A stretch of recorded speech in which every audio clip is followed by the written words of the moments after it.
يا أيها الذين آمنوا قوا أنفسكم وأهليكم نارا وقودها الناس والحجارة আল্লাহ তাআলা বলেন, হে ঈমানদারেরা, নিজেকে জাহান্নামের আগুন থেকে বাঁচাও, অধীনস্থদেরকে জাহান্নামের আগুন থেকে বাঁচাও, নিজেও বাঁচো, অধীনস্থদেরকেও বাঁচাও।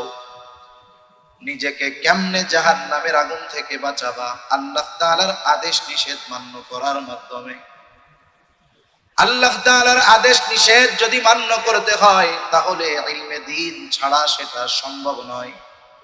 এই জন্য ইলমে দ্বীন শিক্ষার মাধ্যমে তুমি নিজেকে জাহান্নামের আগুন থেকে বাঁচাও, আর অধীনস্থদেরকে ইলমে দ্বীন শেখানোর মাধ্যমে জাহান্নামের আগুন থেকে বাঁচার ব্যবস্থা করে দাও। এই জন্য মুসলমান ভাইরা, দ্বীনে ইলম ওই পরিমাণ শিক্ষা করা আমাদের সকলের জন্য ফরজ। অধীনস্থদেরকেও দ্বীন শেখানো কিন্তু ফরজ। হয়তো আমাদের মধ্যে অনেক মানুষ আছে যতটুকু ইলমে দ্বীন শিক্ষা করা ফরজ ততটুকু হয়তো শিখতে পারে নাই। যারা পারে না, উলামায়ে কেরামের সাথে পরামর্শ কইরা বিষয়টা শেখার ব্যবস্থা করে নেওয়ার দরকার। নিজের অবস্থা গেল, আগামী প্রজন্মের বিষয়টা কিন্তু মাথায় রাখার দরকার। যারা আমাদের অধীনস্থ আছে এদেরকেও কমপক্ষে ওই ফরজ পরিমাণ দ্বীন শিক্ষার ব্যবস্থা করার দরকার। সেই জন্য আমি নিজেকে যেমন ইলমে দ্বীন অর্জন করার মাধ্যমে জাহান্নাম থেকে বাঁচানোর কারিকুলাম পদ্ধতি অর্জন করব, শিখব, অনুরূপভাবে সন্তানদেরকেও শেখাতে হবে। এটা প্রত্যেকটা অভিভাবকের উপরে তার অধীনস্থের হয়। এজন্য আমি আপনি যদি আপনার অধীনস্থদেরকে ফরজ পরিমাণ ইলমে দ্বীন শিক্ষার ব্যবস্থা না করি তাহলে কিয়ামতের দিন আল্লাহ না করুক ও যদি জাহান্নামী হয়, আর আমার যত বেশি আমল হোক না কেন, কিয়ামতের দিন ও হয়তো আমার জান্নাতে যাওয়ার অন্তরায় বাধা হয়ে দাঁড়ায়। এই জন্য ফরজ পরিমাণ দ্বীন ইলমে দ্বীন নিজেও শিখবো, অধীনস্থদেরকেও শেখাতে হবে। 2 নাম্বার, দ্বিতীয় স্তর হলো ফরজে কিফায়া। সবাই সমাজে মুফতি হইতে পারবে না, কিন্তু সমাজে কিছু লোক মুফতি না হইলে অসুবিধা আছে। সবাই বড় আলেম হয়তো হবে না, কিন্তু সমাজে কিছু মানুষ না হইলে সবাই ক্ষতিগ্রস্ত হবে। এই জন্য সমাজের কিছু মানুষকে ইলমে দ্বীন, উচ্চ স্তরের দ্বীনি জ্ঞান অর্জনের ব্যবস্থা করে দেওয়াও আমাদের জন্য দায়িত্ব। এজন্য যত মাদ্রাসা আসে, আমরা মনে করি মাদ্রাসাওয়ালা মাদ্রাসা করছে, ওই মাদ্রাসা চালানোর দায়িত্ব তাদের। কিন্তু বাস্তবতা হলো, এক এলাকায় যদি একজন মানুষ মারা যায়, বলেন তো ওই এলাকায় ওই মানুষের জানাজা যদি কেউ না পড়ে, সকলে গুনাহগার হবে কি হবে না? কিন্তু গুটি কয়েক মানুষ যদি পড়ে ফেলে তাহলে সবাই গুনার থেকে বেঁচে যাবে। সেই জন্য যারা উচ্চ স্তরের দ্বীনি জ্ঞান অর্জন করতেছে ওরা আমাদের উপকার করতেছে। এই জন্য আমাদের উচিত তাদের এই দ্বীনি জ্ঞান অর্জন যেন বাধার মুখে না পড়ে যায়, এজন্য তাদেরকে আমাদের সহযোগিতা করার দরকার। এখন আসেন সর্বশেষ কয়েকটা কথা বলি। ইলমে দ্বীন যদি অর্জন করে এর লাভটা কি? 1 নাম্বার, শিক্ষার মূল উদ্দেশ্য হলো একজন ভালো মানুষে পরিণত হওয়া। আর ভালো মানুষ ইলমে দ্বীন ছাড়া হওয়া সম্ভব নয়। দুনিয়ার সকল মানুষ উঁচু মর্যাদা চায়, ইলমে দ্বীন ছাড়া উচ্চ মর্যাদা সম্পন্ন হওয়া সম্ভব নয়। আর সবচাইতে সম্মানিত মানুষকে আল্লাহ তাআলা বলেন, ইন্না আকরামাকুম ইনদাল্লাহি আতকাকুম। ইলমে দ্বীন অর্জন করলে সবগুলোই অর্জন হয়ে যায়। কেমনে? 1 নাম্বার, উচ্চ মর্যাদা লাভ করা যায়। আল্লাহ তাআলা বলেন, ইয়ারফাইল্লাহুল্লাযীনা আমানু মিনকুম ওয়াল্লাযীনা উতুল ইলমা দারাজাত। আল্লাহ রাব্বুল আলামিন বলেন, ইয়ারফাইল্লাহুল্লাযীনা আমানু মিনকুম, তোমাদের মধ্যে যারা ঈমান এনেছে, ওয়াল্লাযীনা উতুল ইলমা দারাজাত, আল্লাহ রাব্বুল আলামিন ঈমান আনার কারণে আর ইলম অর্জন করার কারণে তাদের মর্যাদাকে আল্লাহ তাআলা সমুন্নত করে দিবে। তাদের দারাজাত, তাদের সম্মানকে আল্লাহ বুলন্দ করে দিবে ইলমে দ্বীন অর্জন করার কারণে। সেই জন্য ইমানদারদের মধ্যে, সাধারণ ইমানদারদের মধ্যে আর একজন আলেমের মধ্যে তফাৎ আছে। এই তফাৎটা সর্বপ্রথম আল্লাহ তাআলাই নির্ধারণ করে দিয়েছেন যে ঈমান আনছে মর্যাদাপূর্ণ হলো, কিন্তু হায়ার লেভেলের মর্যাদাপূর্ণ যদি হতে হয় ইলমে দ্বীন অর্জন করে আলেম হবে। আবার আল্লাহ তাআলা বলেন ইন্না আকরামাকুম ইনদাল্লাহি আতকাকুম। আল্লাহ তাআলার কাছে আসলে সম্মানিত কারা? তোমাদের মধ্যে যাদের তাকওয়া যত বেশি আল্লাহর কাছে তার সম্মান তত বেশি। এখন আসেন, তাকওয়া কার বেশি তথা খোদাভীতি কার বেশি? কে আল্লাহকে বেশি ভয় করে? দুনিয়ার মানুষের কথা বাদ দেন, আল্লাহ তাআলাই বলেন ইন্নামা ইয়াখশাল্লাহা মিন ইবাদিহিল উলামা। আল্লাহ তাআলাই বলেন যে নিশ্চয় বান্দাদের মধ্যে আলেমরাই আল্লাহকে বেশি ভয় করে। এই দৃষ্টিকোণ থেকে আল্লাহ তাআলার সুস্পষ্ট ঘোষণা, এই সমাজের মধ্যে দুনিয়ার মানুষ যা বলে বলুক, আল্লাহ এবং তার রাসূল জানায়া দিয়েছেন। নবীজি বলেন ফাদলুল আলিমি আলাল আবিদি কাফাদলি আলা আদনাকুম। একজন সাধারণ আবেদ আর আলেমের মধ্যে ডিসটেন্স কেমন? নবীজি বলেন তোমাদের মধ্যে আমার অবস্থান যেমন, সাধারণ মানুষের মধ্যে একজন আলেমের অবস্থান তেমন। সুবহানাল্লাহ। এই জন্য আমরা যদি ইলমে দ্বীন অর্জন করি তাহলে শিক্ষার মূল উদ্দেশ্য আমাদের অর্জন হবে। সাথে সাথে আল্লাহ তাআলা এবং রাসূলুল্লাহ সাল্লাল্লাহু আলাইহি ওয়াসাল্লামের ঘোষণা অনুযায়ী সর্বোচ্চ সম্মানিত মানুষে পরিণত হওয়া যাবে। এজন্য আপনাদের কাছে অনুরোধ, অনেকে হয়তো চিন্তা করতে পারেন যে আমরা এত আয়োজন করলাম, যুবক মানুষ আমরা আলেম না, হুজুর নিজেকে সুনাম হয়ে গেল। আমি তো নিজে কই নাই, এই সুনাম বা এই মর্যাদা দান করছেন কে?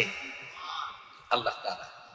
এখন এটা আওয়াম অর্জন করতে পারে, তাকওয়া অর্জন যদি করে সে হয়তো পরিপূর্ণ আলেমের মতো হতে পারবে না, আল্লাহ তাআলা হয়তো কাছাকাছি পৌঁছায় দিতে পারে। যেমন দেখেন না, দুনিয়াতে অনেক জেনারেল মানুষ আছে যারা ওই রকম আল্লাহ ওয়ালাদের সোহবতে যাওয়ার কারণে দুনিয়ার অনেক প্রফেসর হযরত হয়ে গেছে। যেমন এই যে কয়েক মাস আগে বাংলাদেশের এক নিবৃতচারী বুজুর্গ প্রফেসর হামিদুর রহমান দুনিয়া থেকে চলে গেছে। উনি বুয়েটের একজন প্রফেসর ছিলেন। এই আল্লাহর বান্দার কোরআনের জন্য যে কি খেদমত, আমাদের মতো ইউটিউবে তো ওনারা আসেন, এই জন্য আমরা জানতে পারি, কিন্তু এনাদের খেদমত বিশাল বিশাল খেদমত। এই যে সম্প্রতি সময়ে কাদিয়ানীরা পঞ্চগড়ে তাদের ইজতেমা করার প্রচেষ্টা করতেছে, উনি একেবারে কাদিয়ানীদের যেই গ্রাম পঞ্চগড়ে আহমদনগর, ওর সাথে বিশাল জমি কিনছেন মাদ্রাসার জন্য। গত বছরের অক্টোবরের শেষে ওইদিকে গেছি, ওলামায়ে কেরাম বলতেছে যে হুজুর 2 তালা হয়ে গেছে, সম্ভবত 3 তালার কাজ চলতেছে। আর এইটার পূর্ণাঙ্গ ব্যবস্থা প্রফেসর হযরত করছে, ওনার নাম হয়ে গেছে, আগে ছিল প্রফেসর সাহেব, হাফেজি হুজুরের সোহবতে যাইয়া নাম হয়ে গেছে প্রফেসর হযরত। কি হযরত হইছে? প্রফেসর হযরত হয়ে গেছে। সুবহানাল্লাহ। তা এই যে আমার যুবক ভাই যারা আছেন, হয়তো আপনি ইলম অর্জন করার সুযোগ হয় নাই ওই পরিমাণ, আপনার জন্য রাস্তা বন্ধ হয়ে যায়। আপনি আলেম না হইতে পারলেও তলিবুল ইলমের খাতায় নামটা লেখায়, তাহলে কি হবে? আপনি যখন এই নিয়তে সফর শুরু করলেন, তলিবুল ইলমের সফর, তখন কি হবে? আপনার জন্য গর্তের পিপিলিকা পর্যন্ত দোয়া করবে, ঠিক কিনা বলেন? আপনি ইলম অর্জন করতে পারেন নাই, যুবক ভাইদের বলবো, মুরব্বী যারা আছেন, এই যে 2, 3, 4 উলামায়ে কেরামের তত্ত্বাবধানে বিশ্ব ইজতেমা হবে। আসলে এই বিশ্ব ইজতেমা শুধু যাবে 3 দিন ঘুরবে, মানুষের কাছে শুধু কথা বলে চলে আসবে, এই জন্য ছিল না। এই দাওয়াত ও তাবলীগের পরিপূর্ণ হক আদায় হবে উলামায়ে কেরামের তত্ত্বাবধানে। আপনাদের এই সংগঠনের যিনি প্রধান উপদেষ্টা, ইসমাইল খান সাহেব হাফিজাহুল্লাহ। যে ব্যক্তি কিছু জানে না ওনার কাছে গিয়ে যদি বলে হুজুর আমি তো ইলমে দ্বীন যতটুকু শেখা ফরজ আমি মনে হয় জানি না, কেমনে শিখবো? হুজুর তো তাবলিগে যাইতে কইলো, আপনি একটু ব্যবস্থা করে দেন। দেখবেন উনি আপনাকে এমন এক জামাতের সাথে দিয়ে দিবে, 3 চিল্লা সময় দেন, 120 দিন উলামায়ে কেরামের তত্ত্বাবধানে থাকবেন। উলামায়ে কেরাম গতানুগতিক কিছু নিয়মের আলোকেই কাজ করবে তা না। যেই 6 উসুল আছে উলামায়ে কেরাম এই 6 উসুলের আলোকে একটা মানুষ কিভাবে পরিপূর্ণ দিনদার হতে পারে, দিন অনুযায়ী দুর্বার আন্দোলন এবং প্রতিরোধ করে দেওয়া।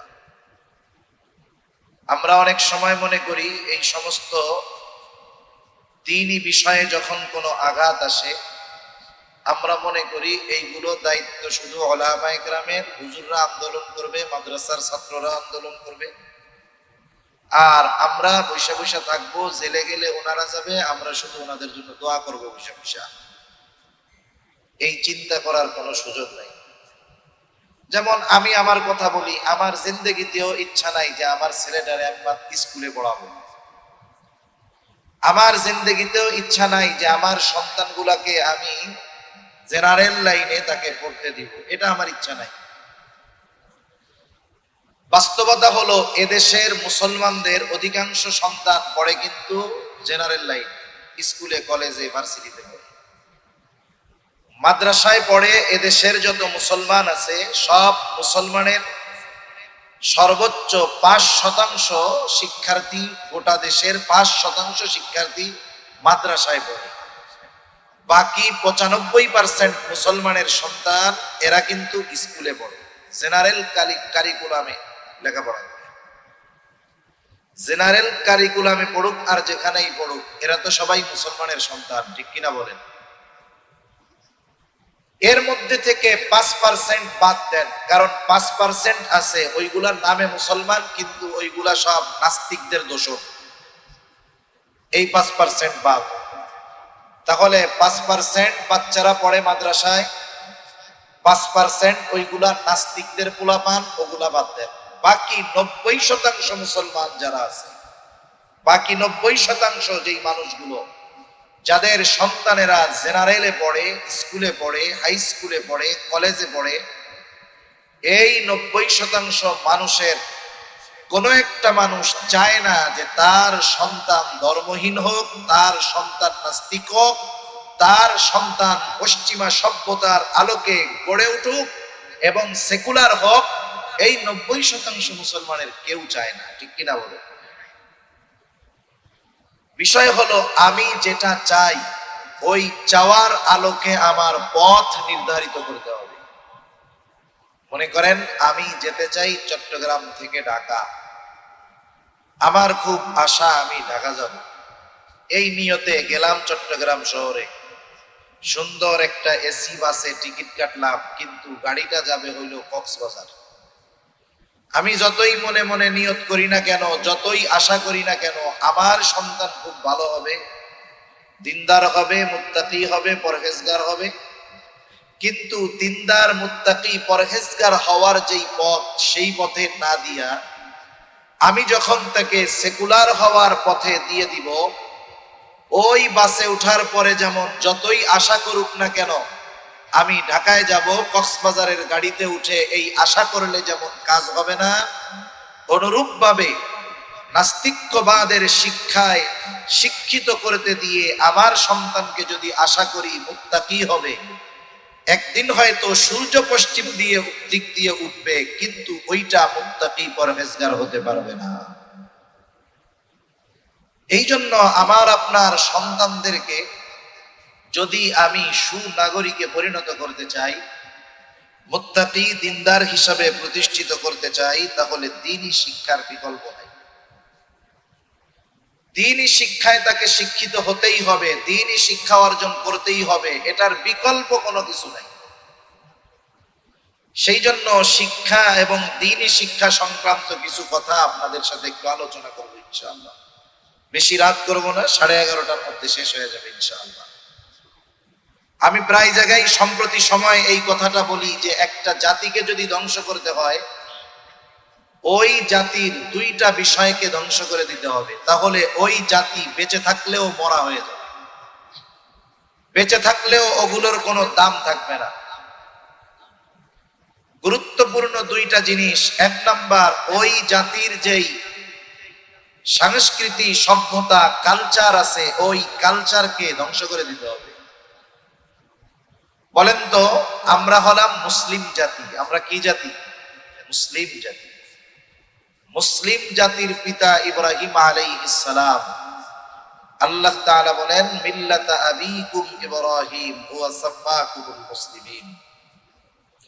মুসলিম মিল্লাতের পিতা ইব্রাহিম আলাইহিস সালাম, উনি আমাদের নাম রাখছেন মুসলমান, মুসলিম।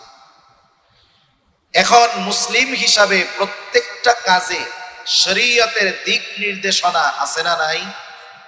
নিঃসন্দেহে আছে। শরীয়তের প্রতিটা অনুশাসন মেনে আমাদের সামাজিক আচার অনুষ্ঠান সবকিছু লালন পালন হবে। কিন্তু আফসোসের বিষয়, আমরা আমাদের ধর্মীয় কিছু বিষয় পালন করি, সেটাও আবার করি ওয়েস্টার্ন কালচারকে ফলো করি। খ্রিস্টান, ইহুদি, হিন্দু, বৌদ্ধ ওদের কালচারকে ফলো করে আমরা করি। যেমন আমি মাঝে মধ্যে বলি, চট্টগ্রাম আর সিলেট এই দুই জেলায় ওলামায়ে কেরাম বেশি। আলহামদুলিল্লাহ, এই দুই জেলার মানুষজনের সম্পদ আলহামদুলিল্লাহ বেশি। কিন্তু এই দুই জেলার একটা জিনিস আমার ভালো লাগে না, কষ্ট হইয়েন না। কি ভালো লাগে না? এই দুই জেলার মানুষ বিবাহের ক্ষেত্রে এতটা অপচয় করে। অন্যান্য অনেক জেলা আছে, এক বিবাহে চট্টগ্রাম সিলেটে যেই পরিমাণ ব্যয় হয়, অনেক গ্রামের সবগুলো বিয়েও এত টাকা খরচ হয়, মাত্রাতিরিক্ত অপচয় হয়। এখন বলেন তো, বিবাহ তো একটা ইবাদত, নবীজির প্রত্যেকটা সুন্নতি তো ইবাদত। বরং বিবাহের ব্যাপারে নবীজি কত সতর্ক করেছেন আমাদের, আন নিকাহু মিন সুন্নতি ফামান রাগিবা আন সুন্নতি ফালাইসা মিন্নি। নবীজি বলেন বিবাহ আমার সুন্নাত, এই সুন্নাতকে অস্বীকার করার কোনো সুযোগ নাই। যে করবে, নবীজি বলেন সে আমার দলভুক্ত নয়।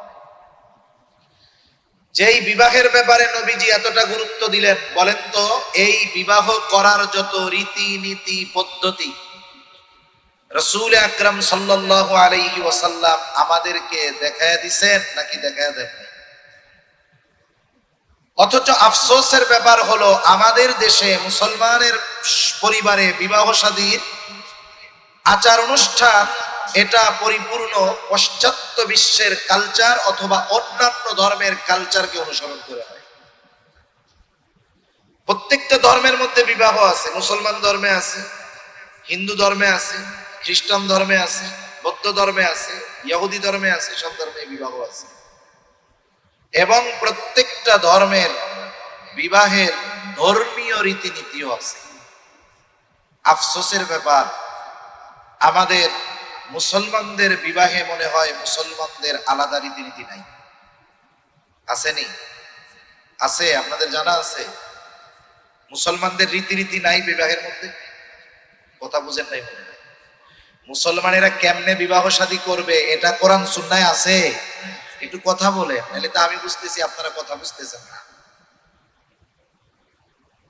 তাহলে মুসলমানদের বিবাহ শাদী কেমনে হবে এটা পরিপূর্ণ কোরআন হাদিসে আছে, ওইটাই মুসলমানদের বিবাহের ক্ষেত্রে কালচার হবে।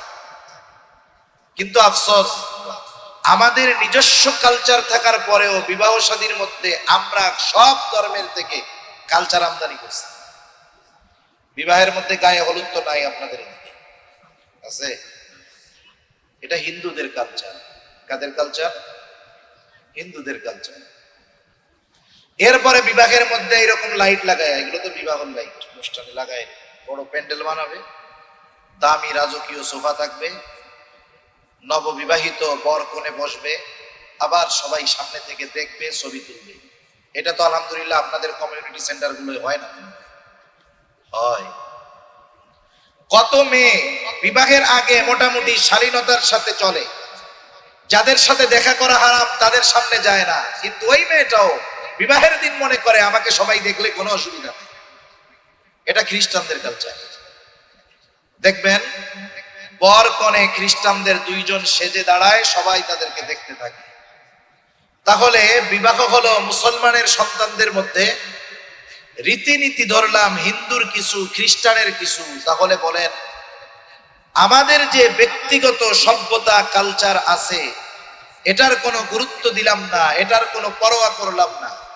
এটা তো একটা বিবাহ অনুষ্ঠানের কথা বললাম। প্রত্যেকটা ক্ষেত্রে গিয়া দেখেন, ওই অমুসলিমেরা আমাদের যেই করণীয় বিষয়গুলো ছিল, আমরা সেগুলো বাদ দিয়ে তাদেরগুলোকে আমদানি করতেছি। আমাদের কালচার শেষ করে দিয়েছে। 2 নাম্বার, ওই জাতিকে ধ্বংস করতে হলে ওই জাতির শিক্ষা ব্যবস্থাকে ধ্বংস করে দিতে হবে। শিক্ষা ব্যবস্থা, আমাদের দেশে সাধারণত শিক্ষা ব্যবস্থাটা 2 ভাগে বিভক্ত। একটা হলো জাগতিক শিক্ষা, আর একটা হলো ধর্মীয় শিক্ষা। ধর্মীয় শিক্ষা দেওয়া হয় মাদ্রাসায়। মাদ্রাসার নামে আমাদের দেশে আলিয়া মাদ্রাসাও আছে। আলিয়া মাদ্রাসাটাকে মূলত জাগতিক শিক্ষার একটা প্রতিষ্ঠান বলা চলে। এটা আর দ্বীন শিক্ষার জন্য নাই। এখানে আর শিখে আলেম হওয়া খুব কঠিন। 2-1টা ভালো আলিয়া মাদ্রাসা সারা দেশে থাকতে পারে, কিন্তু হাজারের মধ্যে 2-1টা ভালো, ওইটা আর ভালোর মধ্যে ধরার মতো সুযোগ থাকে না, যেহেতু অধিকাংশের অবস্থা এক।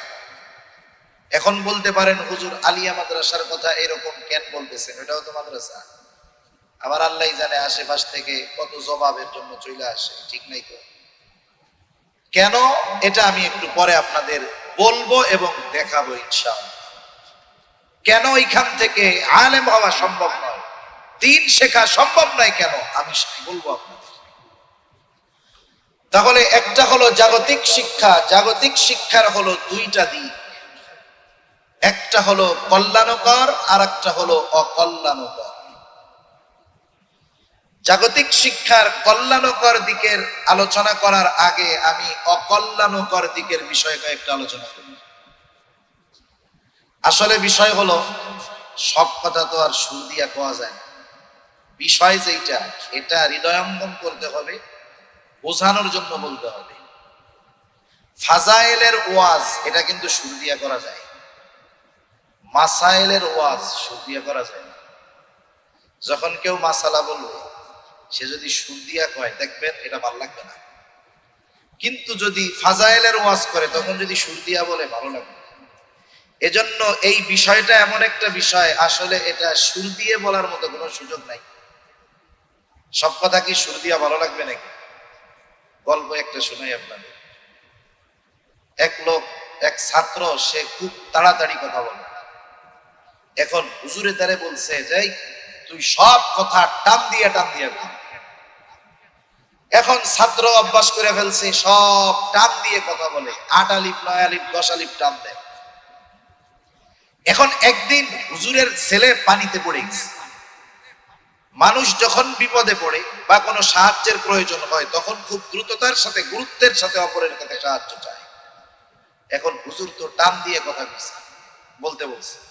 এখনো হুজুরের কাছে গেছে, যাই কানে আগে হাত দিছে সুন্দর মতো আঙ্গুল দিয়া। হুজুর, হুজুর কি হয়েছে? হুজুর আপনার ছেলে পানিতে পড়া। এখন হুজুর গাই এই কথা কি এরকম তাই না বলতে হয় না? এখন বলেন, সব কথা কি তাই না সুর দিয়া বলা যাবে? সুর দিয়ে কথা বললে অধিকাংশ ক্ষেত্রে শুনতে ভালো লাগে।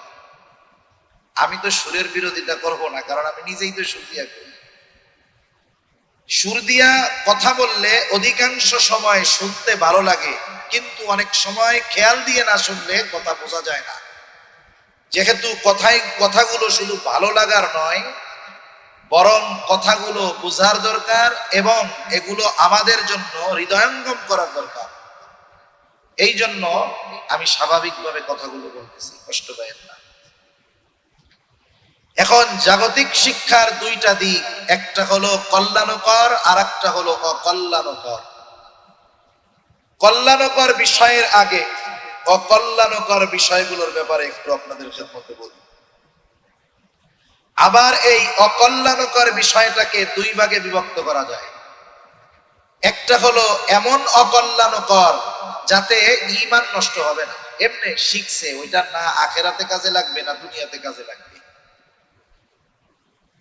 আবার কিছু এমন অকল্যাণকর যেই শিক্ষা তার দুনিয়া আখেরাত উভয় জাহান বরবাদ তো করবেই, সাথে সাথে তাকে বেঈমান বানায় ফেলতে পারে। এখন আসেন এইরকম কয়েকটা বিষয় আমরা একটু আলোচনা করি, পর্যালোচনা করি, তাইলে আমাদের বুঝতে সহজ হবে। একটা সময় আমরা আমার দাদির মুখে শুনছি, ওনারা স্কুলে পড়তেন, স্কুলে ওনাদের পান্দে নামা পড়ানো হইত, স্কুলে পড়াইতো এটা, এখন তো মাদ্রাসায় নাই। তাহলে একটা সময় প্রাইমারি তথা জাগতিক শিক্ষা আমরা যেটাকে বলি, ওই শিক্ষার কারিকুলাম মোটামুটি ধর্মীয় আলোকে সাজানো ছিল। এই জন্য অতীতের অনেক মুরব্বী স্কুল থেকে একটা মানুষের যতটুকু ইলমে দ্বীন শিক্ষা করা ফরজ, অনেক সময় অনেক স্কুল থেকেই ওই পরিমাণ জ্ঞান অর্জন হয়ে যায়।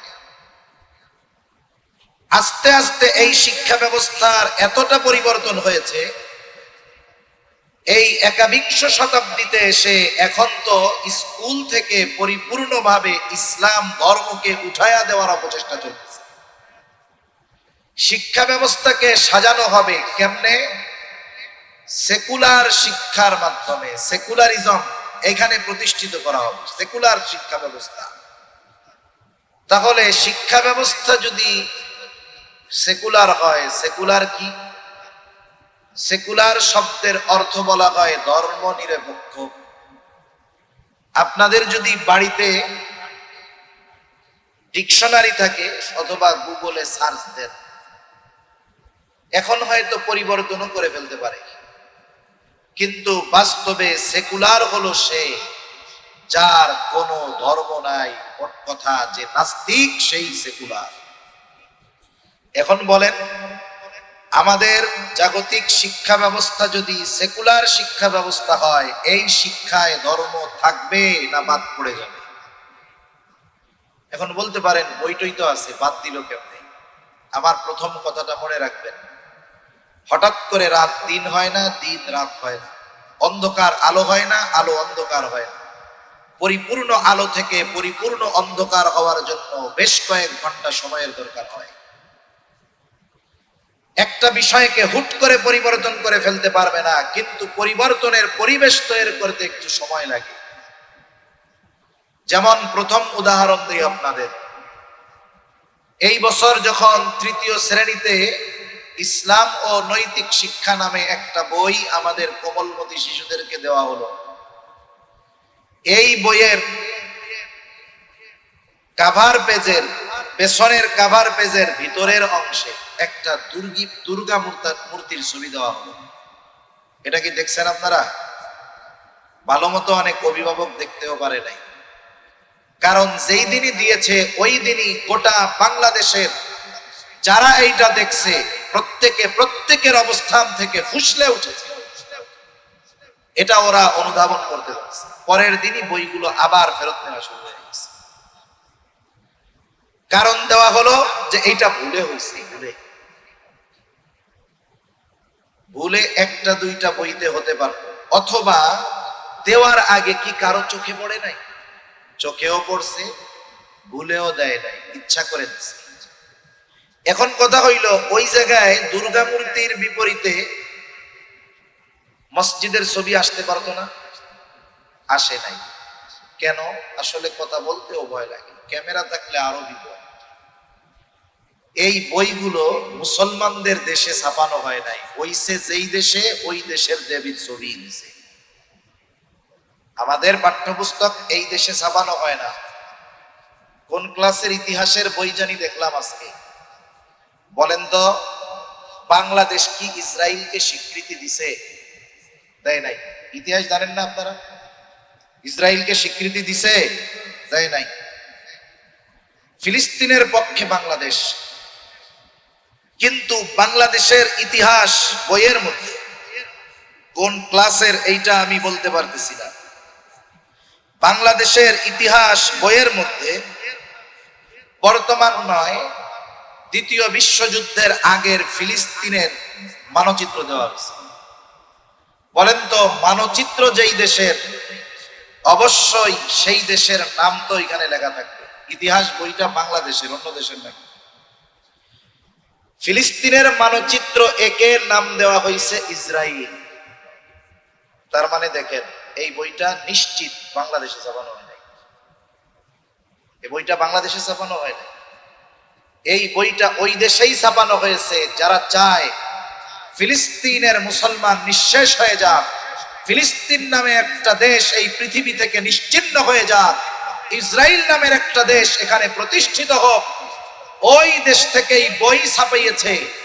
এই জন্যই এই ইতিহাস লিখতে গিয়ে, দেখাতে গিয়ে মানচিত্রের মধ্যে ফিলিস্তিনের নাম বাদ দিয়ে ইসরায়েলের নাম দেওয়া হয়েছে। এই ইতিহাস পড়াবে আমাদের সন্তানদের। এ দুনিয়ায় যে ফিলিস্তিন নামে একটা দেশ ছিল, এটা আগামী প্রজন্মকে জানতে দিতে চায় না তারা। যাই হোক, ঘা অনেক জায়গায়, কয় জায়গায় ওষুধ। তাহলে যে কথা বলতেছিলাম, তার মানে দুর্গা মূর্তি কেন আসছে? কারণ এই বই ছাপা হয়েছে যেইখানে ওই দেশের মানুষ দুর্গা মূর্তির পূজা করে, এই জন্য দিছে। এখন দিল কেন? দেওয়ার কারণ হলো দিয়ে আমাদের অভিব্যক্তি, আমাদের মনের অবস্থা তারা পরীক্ষা করছে। যখনই ফুসলে উঠছে এটাকে বাদ দিয়ে আবার নতুন করে ছাপাবে। বলতে পারেন টাকা পয়সা নষ্ট হয়েছে, দরকার কি ছিল? পেছনের পেজ ছিঁড়া ফালাই দিয়া জমা নিলেই তো হয়ে যেত। না, কত টাকা নষ্ট হবে বলেন তো? ওই টাকার দাম বেশি না মুসলমানদের ইমানের দাম বেশি? ওরা মুসলমানদের ইমান ধ্বংসের জন্য সব কিছু ব্যয় করতে রাজি আছে, কোনো অসুবিধা নাই। কয়েক হাজার কোটি টাকার বই গেছে, তাতে অসুবিধা নেই। আবার হয়তো বই ঠিক করে কোমলমতি সন্তানদের দেওয়া হবে। আপনারা যদি মনে করেন যে এই ধরনের ভুল এটাই মনে হয় শেষ, আর হবে না, তাইলে আপনারা বড় ভুলের মধ্যে আছেন। এই ধরনের ভুল হবে, তবে হয়তো ওই ভুলটা আর করবে না, মূর্তির ছবি হয়তো দিবে না, অন্য জায়গা দিয়ে ভুল করবে। ভুল করবে ইচ্ছা করে আমাদের পরীক্ষা করার জন্য যে আমরা সজাগ সচেতন আছি কিনা।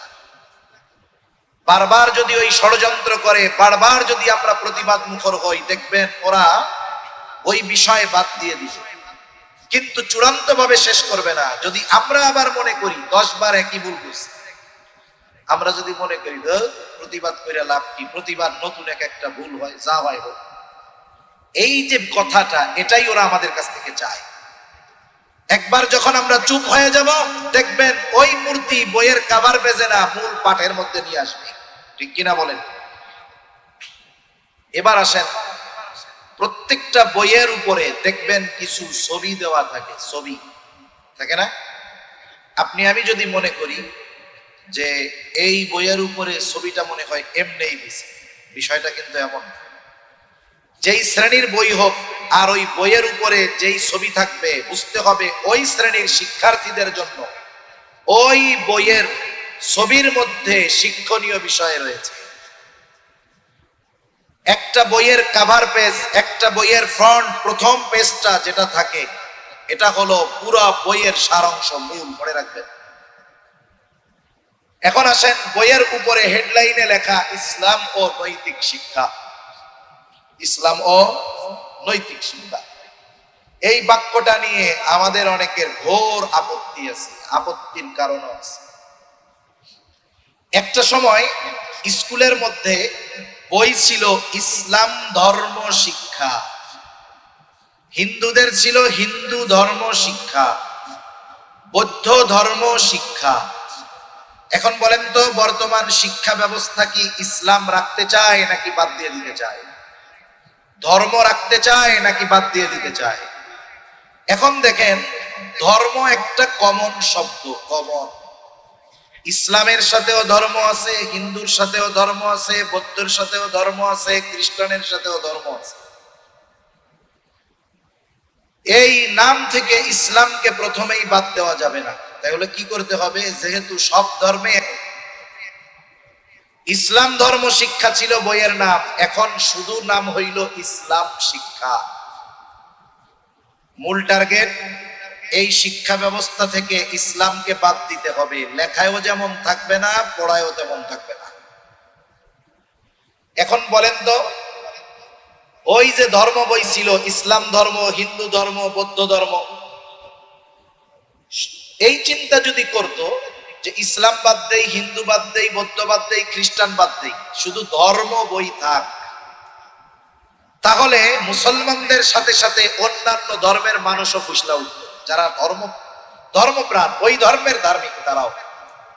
একটু খেয়াল করেন কেমন ষড়যন্ত্র। এই জন্য ধর্মের নাম বাদ না দিয়ে শুধু ধর্ম শব্দটাকে বাদ দিছে, অন্যগুলাকে বাদ দেয় নাই। এরপরে আমরা পাইছি, হয়তো আমরা মনে করি ইসলাম ধর্ম শিক্ষা পাইছি অথবা ইসলাম শিক্ষা পেয়েছি। এরপরে কিছুকাল ইসলাম ধর্ম বাদ দিয়ে বইয়ের নাম হইল ইসলাম শিক্ষা। আপনারা প্রাইমারি স্কুলে বা অন্যান্য জায়গায় পাইছেন তো ইসলাম শিক্ষা, নাকি পান নাই? ইসলাম শিক্ষা এরকম কিছুকাল চলছে। টার্গেট কি? শিক্ষা ব্যবস্থা থেকে ইসলামকে নিশ্চিহ্ন করে দিতে হবে। এই যে কয়েক বছর ধরে দেখতেছি বইয়ের নাম ইসলামের সাথে নতুন আর একটা শব্দ যোগ করলো, ইসলাম ও নৈতিক শিক্ষা। নামটা খুব সুন্দর না? সুন্দর। সব সুন্দর আসলে সুন্দর না, কিছু সুন্দরের মধ্যে বড় ভয়ঙ্কর থাকে। এখন ইসলাম ও নৈতিক শিক্ষা, হুজুর খারাপ কি এই জিনিসটা? ভালোই, আপনাকে আসলে খালি চুলকায়, মানে আমাদের মানুষ বলে তো এরকম। এখন ইসলাম ও নৈতিক শিক্ষা, এখন বলেন একটা জিনিসকে যদি আপনি পরিপূর্ণ নিশ্চিহ্ন করে দিতে চান, ওই জায়গায় ওই জিনিসের বদলে নতুন আর একটা জিনিসকে সেটেল করতে হবে। আর হুট করে কিন্তু রাত, অন্ধকার রাত পরিপূর্ণ আলোকময় দিন হয় না। হুট করেই কিন্তু পরিপূর্ণ আলোকময় দিন ঘুটঘুটে অন্ধকার হয়ে যায়। ইসলামের সাথে নৈতিক শিক্ষা, এই শব্দ, নৈতিক শব্দটা যুক্ত করার ব্যাপারে ঘোর আপত্তি কেন? এক নাম্বার, আপনাদেরকে জিজ্ঞাসা করি, বুঝে থাকলে একটু জবান খুলে জবাব দিয়ে। ইসলাম এমন এক জীবন ব্যবস্থা, ইসলামের মধ্যে কি কোনো কিছুর অপূর্ণতা আছে? ইসলামের মধ্যে যেমন শরীয়তের হুকুম আহকাম পরিপূর্ণ আছে, ইসলাম আমাদেরকে পরিপূর্ণ নীতি নৈতিকতার শিক্ষা দিয়েছে কি দেয় নাই? তাহলে বুঝে থাকলে বলেন, ইসলামের মধ্যে পরিপূর্ণ নৈতিকতা আছে না নাই? যদি ইসলামের মধ্যে পরিপূর্ণ নৈতিকতা থেকেই থাকে, তাহলে ইসলামের সাথে সাথে আলাদাভাবে নৈতিকতা শব্দকে উল্লেখ কেন করতে হবে? এর দ্বারা আমাদেরকে বোঝানো হলো, বা ওই ছোট বাচ্চাকে বোঝানো হবে, মূল মেসেজ, ও বুঝুক আর না বুঝুক, মূল মেসেজ হলো, শোনো, শুধু ইসলাম শিখলেই নৈতিকতা লাভ করা যায় না। ইসলামের মধ্যে পরিপূর্ণ নৈতিকতা নাই। ভালো মানুষ, নৈতিকতা সম্পন্ন মানুষ হতে হলে ওই নৈতিকতা আলাদাভাবে শিখতে হয়। এখন আসেন, নাস্তিকেরা কি বলে জানেন? আমরা মুসলমান হব না, আমরা মানুষ হতে চাই, মানবতাই বড় ধর্ম। কত সুন্দর কথা না?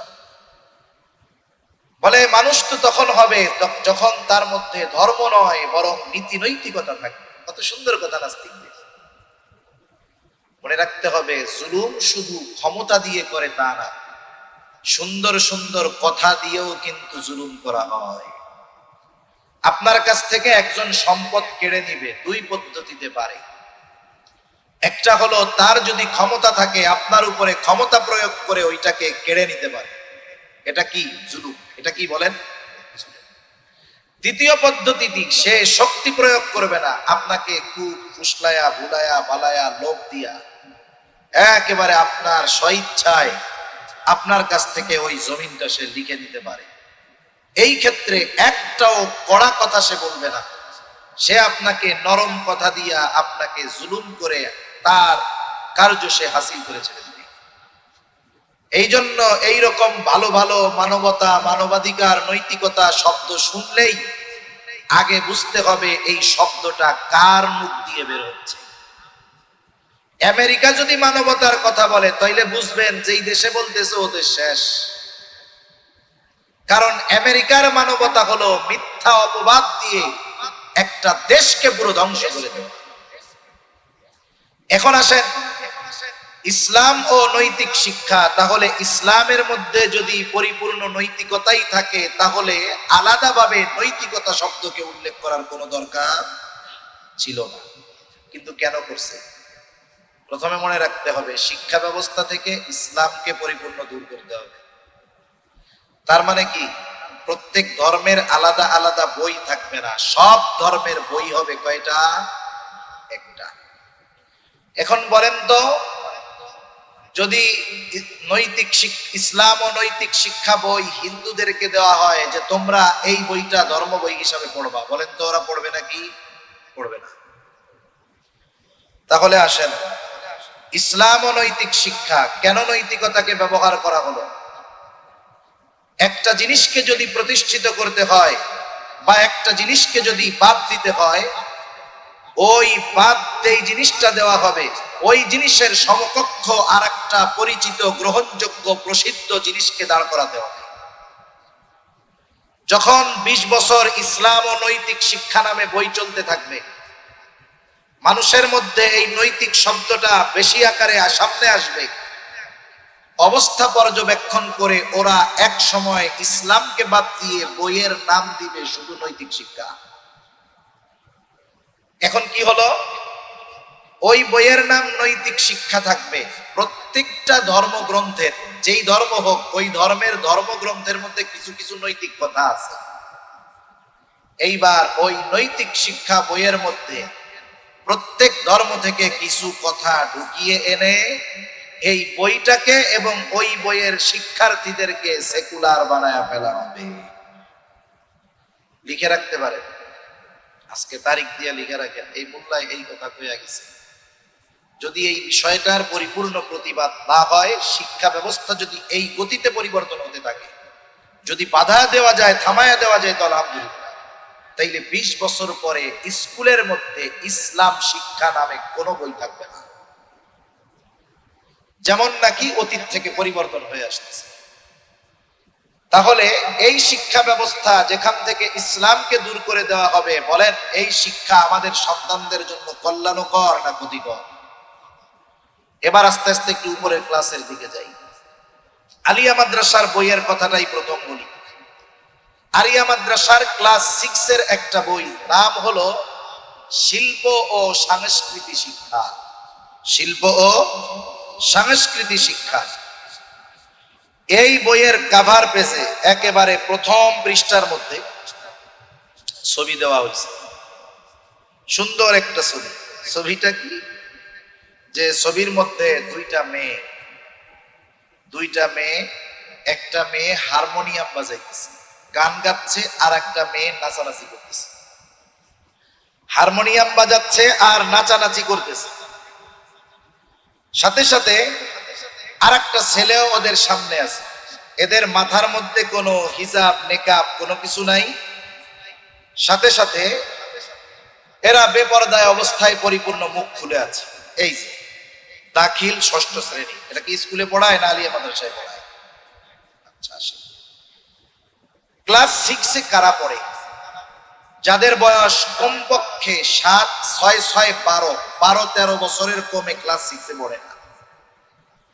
12-13 বছরের যে শিক্ষার্থী, ছেলে হোক আর মেয়ে হোক, এরা প্রাপ্তবয়স্ক হয়ে যায় অধিকাংশ ক্ষেত্রে। আহাদ্দুল বুলুগ, বালেগ হওয়ার সর্বশেষ সীমা ছেলেদের ক্ষেত্রে, আহাদ্দুল বুলুগ বালেগ হওয়ার সর্বশেষ সীমা হলো 15 বছর। 15 বছর ইংরেজি হিসাবে নয়, বরং আরবি তথা চন্দ্র হিসাবে। চন্দ্র হিসাবে যদি 15 বছর হয়, তাহলে ইংরেজি হিসাবে হবে 14.5 বছরের একটু বেশি, 14.5 বছর ধরে। তাহলে একটা ছেলের যখন 14.5 বছর বয়স হবে, তখন সে পরিপূর্ণ প্রাপ্তবয়স্ক। এর আগেও হতে পারে, 11-12 বছরেও বালেগ হয়ে যেতে পারে, কোনো অসুবিধা হতে পারে। একটা মেয়ে সাধারণত 9 বছর বয়সে প্রাপ্তবয়স্কা হয়ে যায়, তার হায়েজ শুরু হয়ে যায় 9 বছর বয়সে, অধিকাংশ ক্ষেত্রে 9, 10, 11। তার মানে ক্লাস 6 এ যেই ছেলে যেই মেয়ে পড়ে, অবশ্যই এরা বালেগ, বালেগা এবং শরীয়তের প্রতিটি হুকুম তাদের উপরে কার্যকর হবে। এখন বলেন তো, কোন প্রাপ্তবয়স্কা মেয়ে সে কি খালি মাথায় চুল দেখায়া চেহারা দেখায়া রাস্তায় চলতে পারবে? পারবে না। তাহলে এক নাম্বার, এই ছবির মাধ্যমে আলিয়া মাদ্রাসার ষষ্ঠ শ্রেণীর ছাত্র ছাত্রীদেরকে বোঝানো হলো যে শোনো, মাদ্রাসায় পড়লে যে হিজাব বোরকা পড়তে হবে তা নয়, বরং তোমরা মাথার চুল খুলে চলে আসতে পারবা, কোনো অসুবিধা নাই। দুই নাম্বার, বলেন তো, মুসলিম যেহেতু আমরা, আমাদের শিল্প সংস্কৃতি, ব্যক্তিগতভাবে মুসলমানদের সংস্কৃতি আছে না নাই? আমাদের সংস্কৃতিতে গান বাদ্য এগুলো হালাল না হারাম? এই ছবিটা দেওয়ার মাধ্যমে বুঝায়া দিল, এই ক্লাস 6 এর ছাত্র ছাত্রীরা যারা মাদ্রাসায় পড়ো, শোনো, তোমাদের জন্য গান বাদ্য নাচানাচি এটাও বৈধ। নাউজুবিল্লাহ বলেন। তাহলে এরা কি চায়? আমাদের আলিয়া মাদ্রাসার ষষ্ঠ শ্রেণীর ছাত্র ছাত্রীদেরকে গান শুইনা বেপরদায় চইলা নাচানাচি শেখাইতে চায়, ওখানে আলেম বানাতে চায় না।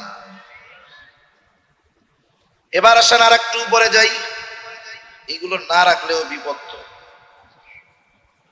এবার আসেন অষ্টম শ্রেণী, দাখিল অষ্টম শ্রেণীর বই, শিল্প ও সংস্কৃতি।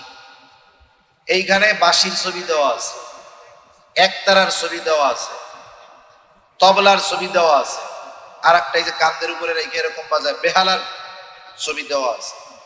বলেন তো, এই চার জিনিসের কোন জিনিস আলেম হওয়ার জন্য লাগে? একটাও লাগে? এই প্রত্যেকটা জিনিস এগুলো গান বাদ্যের সময় লাগে।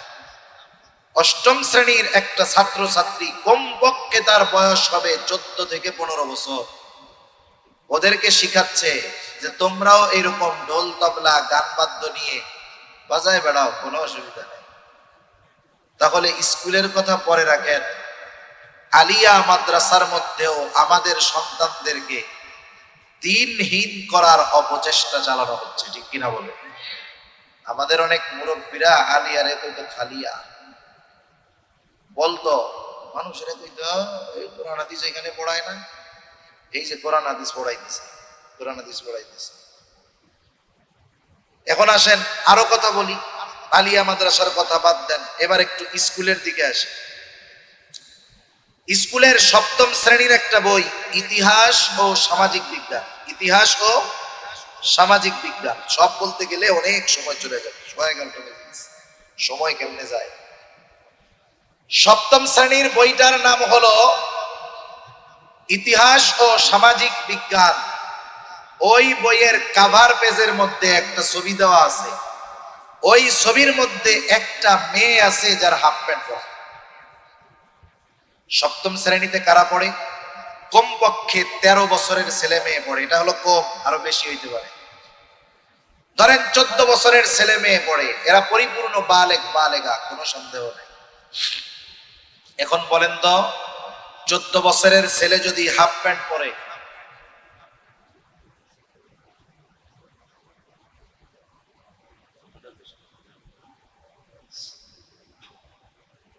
অধিকাংশ ছেলে যারা আছে, বলেন তো, ছেলেরা যদি হাফ প্যান্ট পরে, হাফ প্যান্ট,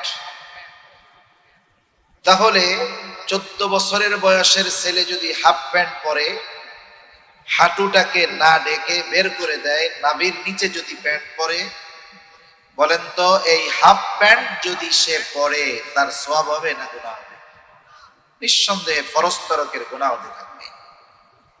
কারণ তার জন্য কমপক্ষে নাভি থেকে নিয়ে হাঁটুর নিচ পর্যন্ত ঢেকে রাখা ফরজ ছিল। আর একজন মেয়ের জন্য পর্দা কতটুকু? একজন প্রাপ্ত বয়স্কা নারী মেয়ের জন্য পর্দা কতটুকু? সে তার গোটা দেহ ঢেকে রাখে। কোরআনুল কারীমে তো আল্লাহ তাআলা জানায়া দিয়েছেন, কোন মেয়ে রাস্তা দিয়ে চলার সময় জোরে আওয়াজ করেও চলবে না। তার কথাটাকে যেখানে সতরের অন্তর্ভুক্ত করা হয়েছে, ওই ক্লাস 7 এর মেয়েকে শিক্ষা দেওয়া হচ্ছে, বোঝানো হচ্ছে, তুমি ক্লাস 7 এ পড়ো, তাতে কি? তুমি হাফ প্যান্ট পরলে কোনো অসুবিধা নাই। নাউজুবিল্লাহ বলে। যাই হোক, এত লম্বা কথা বলার মতো সময় সুযোগ নাই। তাহলে আমাকে একটু বুঝে থাকলে বলেন, জাগতিক শিক্ষার যেই ক্ষতিকারক দিক, ওই ক্ষতিকারক দিকটা যদি কারো মধ্যে পরিপূর্ণ ঢুকে যায়, তার শুধু ক্ষতি হবে নাকি দুনিয়া আখেরাত উভয় জাহানের ক্ষতি হবে? দুনিয়া আখেরাত উভয় জাহানের ক্ষতি হবে। আর এই পাঠ্যপুস্তকের মধ্যে কোন বিষয়ের শিক্ষার প্রতি প্রমোট করা হয়েছে? হযরত আগে আলোচনা করছে ট্রান্সজেন্ডারের ব্যাপারে, ফ্রি মিক্সিং এর ব্যাপারে। 14ই ফেব্রুয়ারি আসতেছে, যুবক যুবতী কি করবে ওই বিষয়গুলোর ব্যাপারে উদ্বুদ্ধ করা হয়েছে, অনেকগুলো গল্প আছে। তাহলে জাগতিক শিক্ষার দুইটা দিকের একটা দিক ক্ষতিকারক দিক, আর ক্ষতিগুলো এমন ক্ষতি, ওই শিক্ষায় যদি আমার আপনার সন্তান শিক্ষিত হয়, দুনিয়া আখেরাত উভয় জাহান বরবাদ হবে, বেঈমান হবে। ওই শিক্ষার দ্বারা সুনাগরিক তো হবেই না, বরং এই সমাজ ব্যবস্থার পরিপূর্ণ অধপতন হবে। ঠিক কিনা বলে? এরপরে জাগতিক শিক্ষার দ্বিতীয় দিক হলো উপকারী দিক। তবে এই উপকারী দিকটা কাজে লাগবে তখন ওই উপকারী বিষয়ের সাথে দ্বীনি বিষয়ের সমন্বয় হবে যখন। মনে করেন একজন জাগতিক শিক্ষায় লেখাপড়া করে ডাক্তার হয়েছে, ডাক্তারি জ্ঞান অর্জন করে সে ডাক্তার হয়েছে। এখন সে যদি এই উপকারী বিদ্যাকে সঠিকভাবে ব্যবহার না করে, মনে করে যে আমি চিটাগাঙে একটা বড় চেম্বার দিব, 2000 টাকা ভিজিট নিব, রোগী যেই আসুক অসুস্থ না হইলেও 20,000 টাকার টেস্ট দিব, নির্দিষ্ট ডায়াগনস্টিক সেন্টারে টেস্ট করবে, আর ওইখান থেকে কমিশন খাবো। বলেন তো, এই উপকারী শিক্ষা যদি এই কাজে ব্যবহার করে, এটা কি তার জন্য উপকারী থাকবে না ক্ষতিকর হয়ে যাবে? যদিও কিছু দুনিয়ায় সম্পদ কামাবে, কিন্তু ক্ষতিকর হবে। তবে সে যদি ডাক্তার হয়ে এই চিন্তা করে যে আমার গ্রামের মানুষ গরিব, সপ্তাহে একদিন অথবা মাসে একদিন আমি তাদের কাছে যাব, ফ্রি তাদেরকে দেখবো, ট্রিটমেন্ট দিব, প্রাথমিক চিকিৎসার ওষুধগুলো তাদেরকে ফ্রি দিয়ে দিব, আর এই কাজটা আমি দুনিয়ার কোনো স্বার্থে করব না, একমাত্র আল্লাহর সন্তুষ্টির জন্য করব। এখন বলেন তো, এই দ্বীনি বিষয়টা তথা আল্লাহর জন্য মানুষের খেদমতে খালকের নিয়তে আল্লাহর সন্তুষ্টির উদ্দেশ্যে যদি এই ডাক্তার ওইভাবে মানুষকে সেবা দেয়, বলেন তো তার সওয়াব হবে কি হবে না? সে এই দুনিয়াবি উপকারী জ্ঞানের মাধ্যমে দুনিয়ায় সম্পদ যেমন কামাবে, আখেরাতেও সে নাজাত পাওয়ার একটা ব্যবস্থা তার জন্য হয়ে যাবে। তাহলে এবার আসেন ধর্মীয় বিষয়ের দিকটা আমরা একটু জানি। ধর্মীয় শিক্ষারও দুইটা দিক, দুইটা স্তর। একটা হলো ফরজে আইন, আর একটা হলো ফরজে কিফায়া। ফরজে আইন এটা সকল মুসলমানের জন্য ফরজ ওই পরিমাণ জ্ঞান অর্জন করা। এজন্য রাসূলুল্লাহ সাল্লাল্লাহু আলাইহি ওয়াসাল্লাম বলেন, তালাবুল ইলমি ফারিদাতুন আলা কুল্লি মুসলিম, দ্বীনি ইলম শিক্ষা করা প্রত্যেক মুসলমান নরনারীর উপরে ফরজ। তবে কতটুকু শিখবে? কেউ বলেন নিজেকে পরিপূর্ণ দ্বীনের উপরে চালাতে যতটুকু ইলমে দ্বীন দরকার ততটুকু তাকে শিখতে হবে, এটা তার জন্য ফরজ। কেউ বলেন না, আর একটু বেশি। কেন? কারণ আল্লাহ তাআলা কোরআনুল কারীমের মধ্যে বলেন, ইয়া আইয়ুহাল্লাযীনা আমানু কু আনফুসাকুম ওয়া আহলিকুম নারা ওয়াকুদুহান নাস ওয়াল হিজারা। আল্লাহ তাআলা বলেন, হে ঈমানদারেরা, নিজেকে জাহান্নামের আগুন থেকে বাঁচাও, অধীনস্থদেরকে জাহান্নামের আগুন থেকে বাঁচাও, নিজেও বাঁচো, অধীনস্থদেরকেও বাঁচাও। নিজেকে কেমনে জাহান্নামের আগুন থেকে বাঁচাবা? আল্লাহ তাআলার আদেশ নিষেধ মান্য করার মাধ্যমে। আল্লাহ তাআলার আদেশ নিষেধ যদি মান্য করতে হয়, তাহলে ইলমে দ্বীন ছাড়া সেটা সম্ভব নয়। এই জন্য ইলমে দ্বীন শিক্ষার মাধ্যমে তুমি নিজেকে জাহান্নামের আগুন থেকে বাঁচাও, আর অধীনস্থদেরকে ইলমে দ্বীন শেখানোর মাধ্যমে জাহান্নামের আগুন থেকে বাঁচার ব্যবস্থা করে দাও। এই জন্য মুসলমান ভাইরা, দ্বীনি ইলম ওই পরিমাণ শিক্ষা করা আমাদের সকলের জন্য ফরজ। অধীনস্থদেরকেও দ্বীন শেখানো কিন্তু ফরজ। হয়তো আমাদের মধ্যে অনেক মানুষ আছে যতটুকু ইলমে দিন শিক্ষা করা ফরজ ততটুকু হয়তো শিখতে পারে নাই। যারা পারে না উলামায়ে কেরামের সাথে পরামর্শ কইরা বিষয়টা শেখার ব্যবস্থা করে নেওয়ার দরকার। নিজের অবস্থা গেল, আগামী প্রজন্মের বিষয়টা কিন্তু মাথায় রাখার দরকার। যারা আমাদের অধীনস্থ আছে এদেরকেও কমপক্ষে ওই ফরজ পরিমাণ দিন শিক্ষার ব্যবস্থা করার দরকার। সেই জন্য আমি নিজেকে যেমন ইলমে দ্বীন অর্জন করার মাধ্যমে জাহান্নাম থেকে বাঁচানোর কারিকুলাম পদ্ধতি অর্জন করব, শিখব, অনুরূপভাবে সন্তানদেরকেও শেখাতে হবে। এটা প্রত্যেকটা অভিভাবকের উপরে তার অধীনস্থের হয়। এজন্য আমি আপনি যদি আমার আপনার অধীনস্থদেরকে ফরজ পরিমাণ ইলমে দ্বীন শিক্ষার ব্যবস্থা না করি, তাহলে কিয়ামতের দিন আল্লাহ না করুন ও যদি জাহান্নামী হয়, আর আমার যত বেশি আমল হোক না কেন, কিয়ামতের দিন ও হয়তো আমার জান্নাতে যাওয়ার অন্তরায় বাধা হয়ে দাঁড়ায়। এই জন্য ফরজ পরিমাণ দ্বীন ইলমে দ্বীন নিজেও শিখবো, অধীনস্থদেরকেও শেখাতে হবে। 2 নাম্বার, দ্বিতীয় স্তর হলো ফরজে কিফায়া। সবাই সমাজে মুফতি হইতে পারবে না, কিন্তু সমাজে কিছু লোক মুফতি না হইলে অসুবিধা আছে। সবাই বড় আলেম হয়তো হবে না, কিন্তু সমাজে কিছু মানুষ না হইলে সবাই ক্ষতিগ্রস্ত হবে।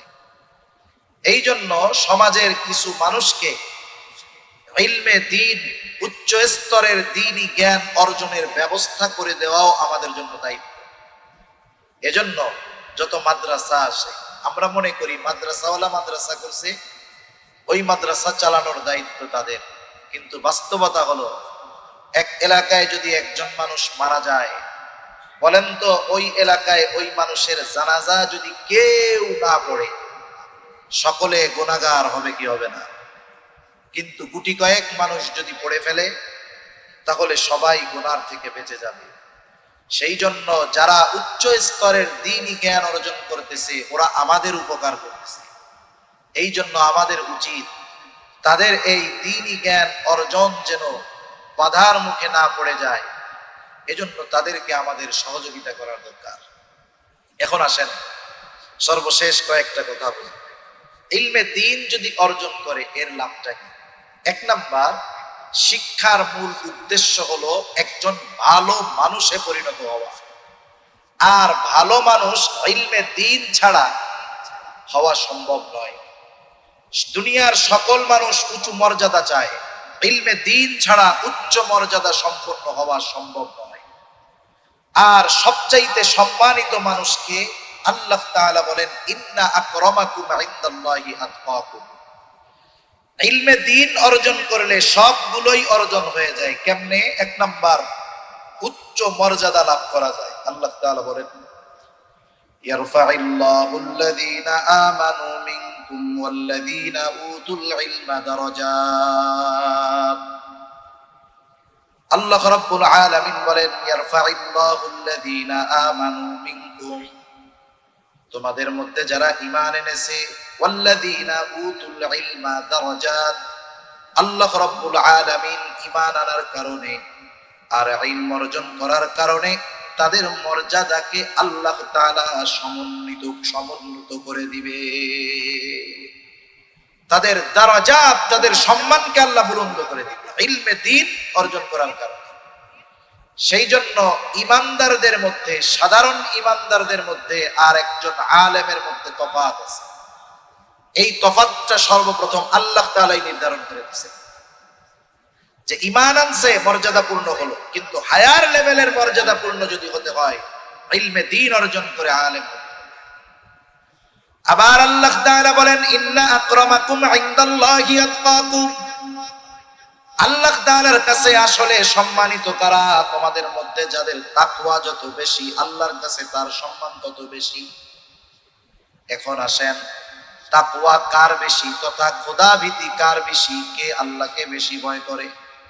দুনিয়ার মানুষের কথা বাদ দেন, আল্লাহ তাআলাই বলেন, ইন্নামা ইয়াখশাল্লাহা মিন ইবাদিহিল উলামা। আল্লাহ তাআলাই বলেন, যে নিশ্চয়ই বান্দাদের মধ্যে আলেমরাই আল্লাহকে বেশি ভয় করে। এই দৃষ্টিকোণ থেকে আল্লাহ তাআলার সুস্পষ্ট ঘোষণা, এই সমাজের মধ্যে দুনিয়ার মানুষ যা বলে বলুক, আল্লাহ এবং তার রাসূল জানায়া দিয়েছেন, নবীজি বলেন, ফাদলুল আলিমি আলাল আবিদি কাফাদলি আলা আদনাকুম। একজন সাধারণ আবেদ আর আলেমের মধ্যে ডিসটেন্স কেমন? নবীজি বলেন, তোমাদের মধ্যে আমার অবস্থান যেমন, সাধারণ মানুষের মধ্যে একজন আলেমের অবস্থান তেমন। সুবহানাল্লাহ। এই জন্য আমরা যদি ইলমে দ্বীন অর্জন করি, তাহলে শিক্ষার মূল উদ্দেশ্য আমাদের অর্জন হবে। সাথে সাথে আল্লাহ তাআলা এবং রাসূলুল্লাহ সাল্লাল্লাহু আলাইহি ওয়াসাল্লামের ঘোষণা অনুযায়ী সর্বোচ্চ সম্মানিত মানুষে পরিণত হওয়া যাবে। এজন্য আপনাদের কাছে অনুরোধ, অনেকে হয়তো চিন্তা করতে পারেন যে আমরা এত আয়োজন করলাম, যুবক মানুষ আমরা আলেম না, হুজুর নিজেকে সুনাম হয়ে গেল। আমি তো নিজে কই নাই, এই সুনাম বা এই মর্যাদা দান করছেন কে? আল্লাহ তাআলা। এখন এটা আওয়াম অর্জন করতে পারে, তাকওয়া অর্জন যদি করে, সে হয়তো পরিপূর্ণ আলেমের মতো হতে পারবে না, আল্লাহ তাআলা হয়তো কাছাকাছি পৌঁছায় দিতে পারে। যেমন দেখেন না, দুনিয়াতে অনেক জেনারেল মানুষ আছে যারা ওই রকম আল্লাহ ওয়ালাদের সোহবতে যাওয়ার কারণে দুনিয়ার অনেক প্রফেসর হযরত হয়ে গেছে। যেমন এই যে কয়েক মাস আগে বাংলাদেশের এক নিবৃতচারী বুজুর্গ প্রফেসর হামিদুর রহমান দুনিয়া থেকে চলে গেছে। উনি বুয়েটের একজন প্রফেসর ছিলেন। এই আল্লাহর বান্দার কোরআনের জন্য যে কি খেদমত, আমাদের মতো ইউটিউবে তো ওনারা আসেন, এই জন্য আমরা জানতে পারি, কিন্তু এনাদের খেদমত বিশাল বিশাল খেদমত। এই যে সম্প্রতি সময়ে কাদিয়ানীরা পঞ্চগড়ে তাদের ইজতেমা করার প্রচেষ্টা করতেছে, উনি একেবারে কাদিয়ানীদের যেই গ্রাম পঞ্চগড়ে আহমদনগর, ওর সাথে বিশাল জমি কিনছেন মাদ্রাসার জন্য। গত বছরের অক্টোবরের শেষে ওইদিকে গেছি, ওলামায়ে কেরাম বলতেছে যে হুজুর 2 তালা হয়ে গেছে, সম্ভবত 3 তালার কাজ চলতেছে। আর এইটার পূর্ণাঙ্গ ব্যবস্থা প্রফেসর হযরত করছে, ওনার নাম হয়ে গেছে, আগে ছিল প্রফেসর সাহেব, হাফেজি হুজুরের সোহবতে যাইয়া নাম হয়ে গেছে প্রফেসর হযরত। কি হযরত হইছে? প্রফেসর হযরত হয়ে গেছে। সুবহানাল্লাহ। তা এই যে আমার যুবক ভাই যারা আছেন, হয়তো আপনি ইলম অর্জন করার সুযোগ হয় নাই ওই পরিমাণ, আপনার জন্য রাস্তা বন্ধ হয়ে যায়। আপনি আলেম না হইতে পারলেও তলিবুল ইলমের খাতায় নামটা লেখা, তাহলে কি হবে? আপনি যখন এই নিয়তে সফর শুরু করলেন, তলিবুল ইলমের সফর, তখন কি হবে? আপনার জন্য গর্তের পিপিলিকা পর্যন্ত দোয়া করবে, ঠিক কিনা বলেন? আপনি ইলম অর্জন করতে পারেন নাই, যুবক ভাইদের বলবো, মুরব্বী যারা আছেন, এই যে 2, 3, 4 উলামায়ে কেরামের তত্ত্বাবধানে বিশ্ব ইজতেমা হবে। আসলে এই বিশ্ব ইজতেমা শুধু যাবে, 3 দিন ঘুরবে, মানুষের কাছে শুধু কথা বলে চলে আসবে, এই জন্য ছিল না। এই দাওয়াত ও তাবলীগের পরিপূর্ণ হক আদায় হবে উলামায়ে কেরামের তত্ত্বাবধানে।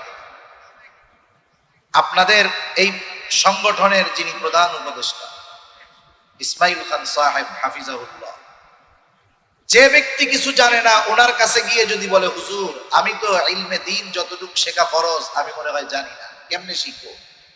হুজুর তো তাবলীগে যাইতে কইল, আপনি একটু ব্যবস্থা করে দেন।